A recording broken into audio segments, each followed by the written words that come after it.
వెళ్దాం. శివస్వామి గారు ఎలా విశ్వాయన. ఎలా ఎలా ఎలా ఎలా చూస్తారు తిరుమల కొండపైన మీరు కోరుకునే హిందూ స్వామీజీగా ఒక పీఠాధిపతిగా మీరు కోరుకునే ఆ పవిత్రత ఆధ్యాత్మికత మీకు కనిపిస్తోందా? గత 5 సంవత్సరాల నుంచి కూడా ప్రపంచ ప్రఖ్యాత ఆధ్యాత్మిక క్షేత్రమైన మన తిరుమల తన పవిత్రతకి భంగపాటు జరుగుతూనే ఉంది. దీనికి కొన్ని కారణాలు.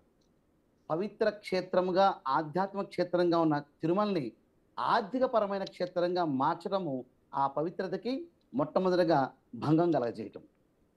రెండో విషయం, భక్తుల్ని భగవంతుడి దగ్గర చేర్చాల్సింది పోయి శ్రీవాణి ట్రస్ట్ ద్వారా ధనం అనే రూపం 10,500 రూపాయలతో ప్రతిరోజు వేలాది మందిని పంపిస్తూ వేల కోట్ల రూపాయలు ఈ 4 సంవత్సరాల్లో ధన ఆర్జన కేంద్రంగా మార్చుకుని డబ్బు పెడితే దేవుడు దొరుకుతాడు, లేకపోతే మీ గతి ఇంతే అన్నట్లుగా తిరుమల పవిత్రతకి భంగం కలిగించడము రెండో ఇబ్బందికరమైన విషయము.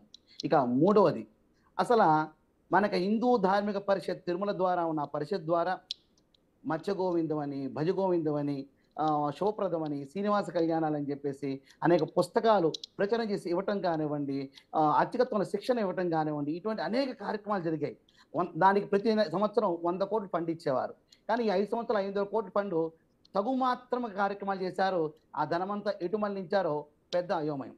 అలాగే అసలు పవిత్రమైన వాతావరణం కలిగేసే తిరుమలలో స్వామీజీలుగా ఉన్న వ్యక్తులు కూడా ఒక 500 గజాలు భూమి ఇస్తే దాంట్లో బిల్డింగ్లు కట్టుకుని పక్కన ఆక్రమించుకుంటే దాన్ని ఓకే చేసుకుంటూ జీవోలు పాస్ చేసుకుని 2,000 ఎకరాల భూమిని ఒక స్వామీజీ వారికి అంటగట్టడం కూడా ఈ తిరుమలకి పవిత్రతకి భంగమేనండి. ఇక్కడ స్వామీజీల ఇంకోలా అనే విషయం పక్కన పెడితే తిరుమల పవిత్రత కాపాల్సిన బాధ్యత ప్రతి ఒక్క భక్తుడికి అక్కడ ఉన్నది.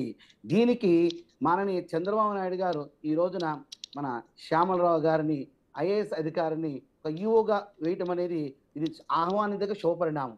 కాకపోతే అన్ని వ్యవస్థలు ప్రక్షాళన చేయవలసిన అవసరం ఉందండి. ఒక చంద్రబాబు నాయుడు గారు కరెక్ట్గా ఉంటే మిగతా వ్యవస్థని కరెక్ట్గా ఉండటం అనేది కష్టం కదండి. అన్ని వ్యవస్థలు దృష్టి ఉండాలి. కాబట్టి ఈఓ గారు ఒక చక్కటి వ్యవస్థల్ని ఏర్పాటు చేసుకుంటూ దీనిలో స్వామివారి నామాన్ని పలకని వారు, స్వామివారి తిలకధారణ చేయని వారు, గోవింద నామస్మరణ పలకని వారు కూడా అధికారులుగా చలామవుతున్న మన తిరుమలలో ఖచ్చితంగా ప్రక్షాళన చేయవలసిన ఆవశ్యకత ఎంతైనా ఉన్నది. ఇది చేస్తే పవిత్ర అనేది ఆటోమేటిక్గా వచ్చేస్తుంది.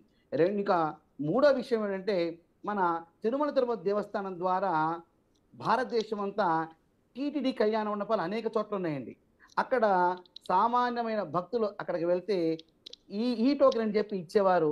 దాని ద్వారా ఆనందంగా తిరుమల ప్రయాణం అయ్యేవారు. ఈ ప్రభుత్వం రాగానే ఆ వ్యవస్థనంతా కూడా పక్కన పెట్టేశారు. సామాన్యుడికి భగవంతుని దూరం చేస్తానికి ప్రారంభమైంది. అలాగే గంటల తరబడి క్యూ లైన్లో ఉంటాము, ఎండలో నిలబెడతాము. వాళ్ళు ఆపసోపాలు పడుతూ భగవంతుడు అక్కడే దర్శనం అయిపోతున్నాడా మాకు అన్నట్టుగా భయం ఆందోళన గురయ్యే పరిస్థితిలో అక్కడ వాతావరణం ఉందండి. తిరుమల తిరుపతి పవిత్రత కావాల్సిన బాధ్యత ప్రతి ఒక్కరికి ఉన్నది. మరి ఈ రోజున ఇప్పుడే కాబట్టి ప్రారంభమైంది. ఒక మంచి ఈవో గారు, వారి గురించి నేను కూడా కొంతమంది పెద్దలతో విచారం చేశాను ఏంటి అని. ఆయన గురించి నిజాయితీగా నిక్కచ్చైన అధికారిని చంద్రబాబు నాయుడు గారు అపాయింట్ చేశారు. కాబట్టి తిరుమలలో ఒక గొప్ప వాతావరణాన్ని మనం చూడవచ్చు. ఒక ఆధ్యాత్మిక పవిత్రమైన క్షేత్రం